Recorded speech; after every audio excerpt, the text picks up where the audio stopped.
Today we discuss about electric flux. पहले तो electric flux के बारे में जानने के लिए किसी फ्लड का एग्जांपल लेकर फ्लक्स क्या होता है उसकी डिस्कशन करते हैं। मान लो कि एक ऐसी ये पाइप है और ये पाइप का वन एंड है और यहाँ ये पाइप का क्रॉस सेक्शनल एरिया है, उसे मैं ds बोल देता हूँ और ये एरिया का नॉर्मल है, यानी कि उसे मैं n से डिनोट करता हूँ, area vector, unit area vector. और ये पाइप में ऐसे फ्लड फ्लो हो रहा है, ऐसे फ्लड फ्लो हो रहा है v वेलोसिटी से, और ये फ्लड ऐसे बाहर आ रहा है। तो जो फ्लड बाहर आ रहा है उसे हम नॉर्मली फ्लड का फ्लक्स बोलते हैं, यानी कि जो लिक्विड की यह फ्लड है उसका जो फ्लो यहाँ ये क्रॉस सेक्शनल एरिया में से आउटवर्ड हो रहा है उसे हम फ्लक्स बोलते हैं। और वो जो फ्लड यहाँ से फ्लो हो रहा है ये एरिया में से यूनिट टाइम में कितना फ्लड फ्लो हो रहा है, यानी कि ये एरिया में से यूनिट टाइम में जो भी फ्लड का वॉल्यूम फ्लो हो रहा है उसे फ्लक्स बोला जाता है। और ये डेफिनेशन, ये फ्लक्स यानी कि जो वॉल्यूम फ्लो हो रहा है ये एरिया में से, यहाँ वॉल्यूम को मैं कैपिटल V से डिनोट करता हूँ, capital V upon unit time, यानी कि जो ये फ्लड का वॉल्यूम फ्लो हो रहा है यहाँ यूनिट टाइम में ये एरिया में से, उसे फ्लड बोला जाता है। और उसको मैं ऐसे भी लिख सकता हूँ L into ds upon T। ds means ये एरिया और L upon T means velocity. Means मैं ये फ्लड का जो फ्लक्स है उसे v ds से लिख सकता हूँ, यहाँ v मीन्स वेलोसिटी। मैंने यहाँ सिंपल केस की बात की, यानी कि हमारा जो ये एरिया है ये एरिया के नॉर्मल की डायरेक्शन में ये फ्लड फ्लो हो रहा है, यानी कि ये वेलोसिटी वेक्टर है, ये नॉर्मल वेक्टर की डायरेक्शन में ही है। लेकिन ऐसा भी हो सकता है कि ये पाइप ऐसे हो और ये फ्लड ऐसे फ्लो हो रहा हो ऐसे, लेकिन हमारा क्रॉस सेक्शनल एरिया ऐसे हो। मैं यहाँ दिखाता हूँ ये क्रॉस सेक्शनल एरिया, तो इसका नॉर्मल ऐसे आएगा, यानी कि ऐसे। और हम मान लेते हैं कि ये नॉर्मल वेलोसिटी वेक्टर के साथ थीटा एंगल बना रहा है, तो ऐसे केस में ये जो एरिया वेक्टर है उनका ये प्रोजेक्शन ds cos थीटा होगा, यानी कि हमारा फ्लक्स होगा v ds cos थीटा। और अगर मैं ये यूनिट वेक्टर को n कैप से डिनोट करूँ तो मैं ये v ds cos थीटा को v ds n कैप ऐसे भी लिख सकता हूँ। यह मैंने बात की फ्लड के फ्लक्स के बारे में। सेम टू सेम ऐसे ही इलेक्ट्रिक फ्लक्स होता है। एक बात खास ध्यान में रखनी चाहिए कि इलेक्ट्रिक फ्लक्स में कोई डायरेक्टली हम जिसे देख सके, मेजर कर सके, ऐसी कोई फिजिकल क्वांटिटी का फ्लो नहीं होता। यहाँ तो फ्लड के फ्लक्स में तो रियल में फ्लड का फ्लो होता है, लेकिन इलेक्ट्रिक फ्लक्स में ऐसा कोई डायरेक्ट फ्लो नहीं होता। लेकिन हम इलेक्ट्रिक फील्ड लाइन के कंसेप्ट जो हमने प्रीवियस लेक्चर में डिस्कस किया उसका यूज करके इलेक्ट्रिक फ्लक्स को ऐसे ही डिफाइन कर सकते हैं। यहाँ हमने फ्लड के फ्लक्स के बारे में डिस्कशन की। सेम टू सेम ऐसे ही हम इलेक्ट्रिक फील्ड लाइन का कंसेप्ट का यूज करके इलेक्ट्रिक फ्लक्स को डिफाइन कर सकते हैं। मान लो कि ऐसे एक इलेक्ट्रिक फील्ड इंडिकेट किया जाता है और ये इलेक्ट्रिक फील्ड की डायरेक्शन है और ये उनकी फील्ड लाइन है।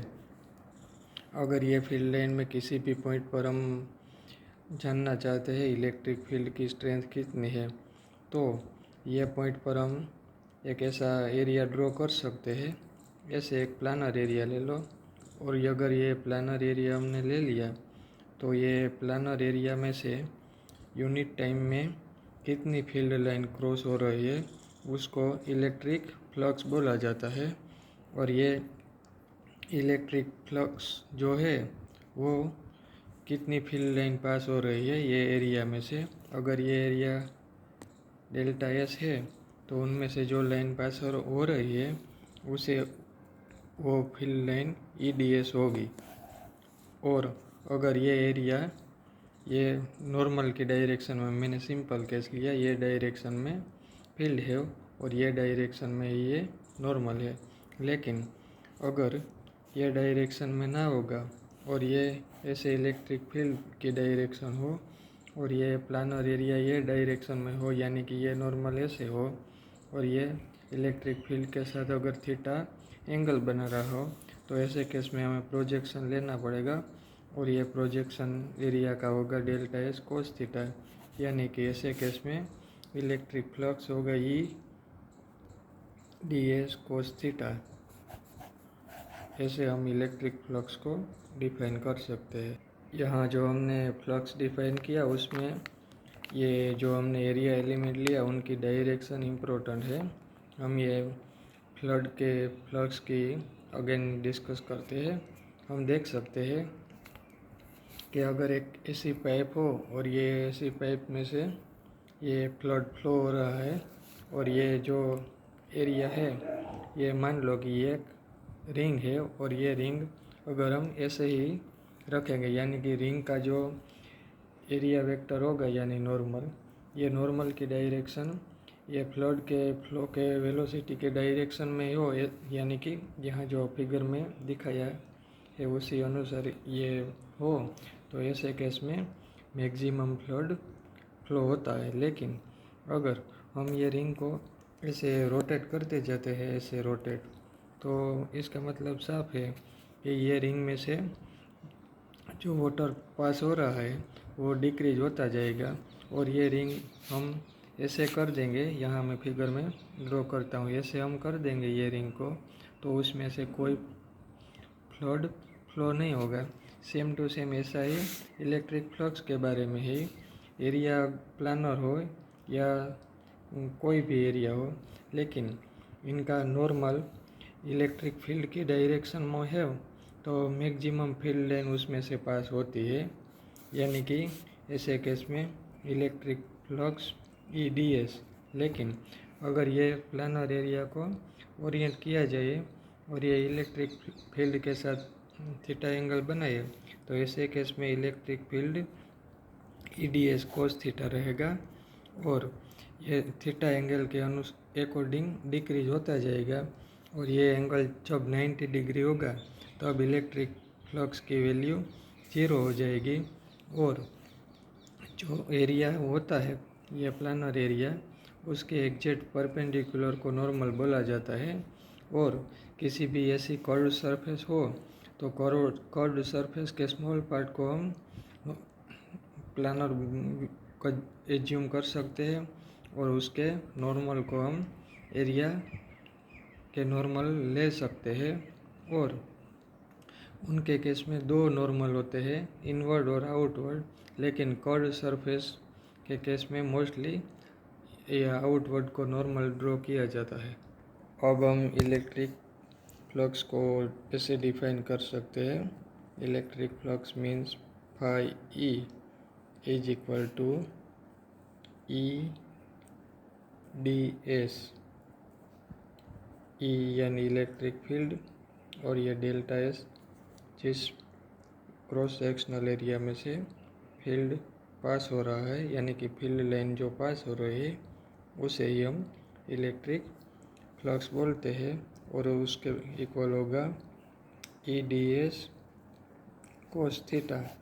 हम ये इलेक्ट्रिक फ्लक्स को दो तरह डिफाइन कर सकते हैं, ई और ये डी एस कोस थीटा ऐसे भी लिख सकते हैं, या ऑल्टरनेटिव वे में हम ये ई परपेंडिकुलर और डी एस ऐसे भी लिख सकते हैं।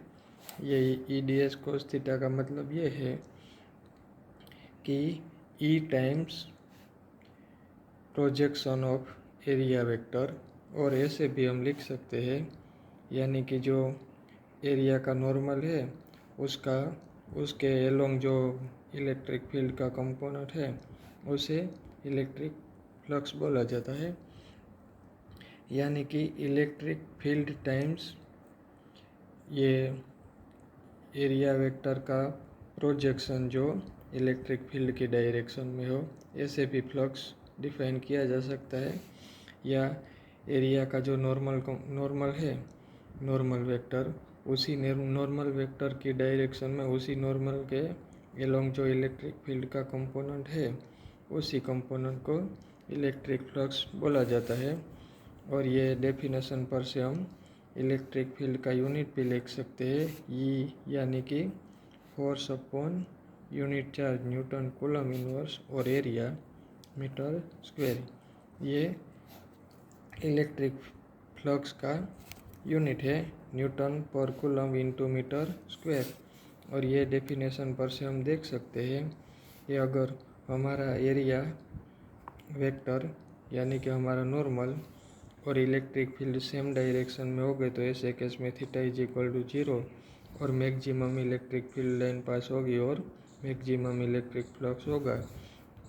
और अगर theta is equal to 90 degree यानी कि हमारा नॉर्मल इलेक्ट्रिक फील्ड के साथ 90 डिग्री का एंगल बनाएगा, तो ऐसे केस में कोई भी फील्ड लाइन पास नहीं होगी और इलेक्ट्रिक फ्लक्स 0 रहेगा। बाद में ये बीच की जो पोजीशन है 0 से 90 डिग्री, उसमें इलेक्ट्रिक फ्लक्स वेरी होगा।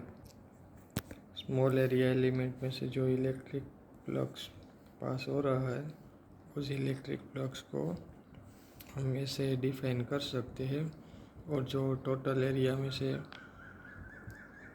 इलेक्ट्रिक फ्लक्स पास हो रहा है ये हम फाई इज इक्वल टू ऐसे लिख सकते हैं, उस सारे के सारे सभी कंपोनेंट का सिग्मा।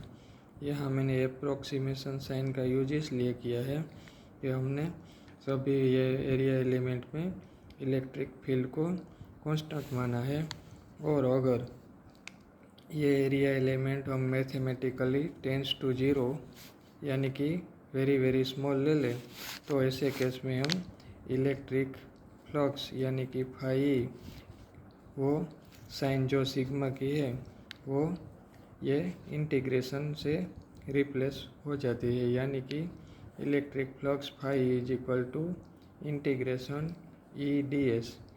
यहाँ मैं सिंबल डी का यूज करता हूँ, यानी कि D S means area tends to 0। ऐसे हम इलेक्ट्रिक फ्लक्स को डिफाइन कर सकते हैं।